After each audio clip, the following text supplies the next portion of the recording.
Meron pong breast tumor at diabetic, anong dapat kainin pag low carb? Unang-una, anong klaseng tumor po ba ito? Ito po ba ay benign?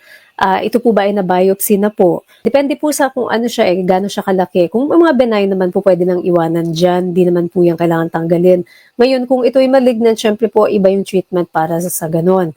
Kung diabetic naman po, yes, pwede po mag-low carb. For both cases, diabetic, may tumor, parehas po yan na pwede po kayo mag-low carb. First of all, I encourage you po, please join the group. Paki-join po sa group na yan kung hindi pa po kayo member. Pagpasok nyo sa group na yan, may makikita kayong resources doon. Isa sa mga resources is the food guide po. So itong food guide na ito, dito nakalagay kung ano yung mga kakainin para po siyang traffic light.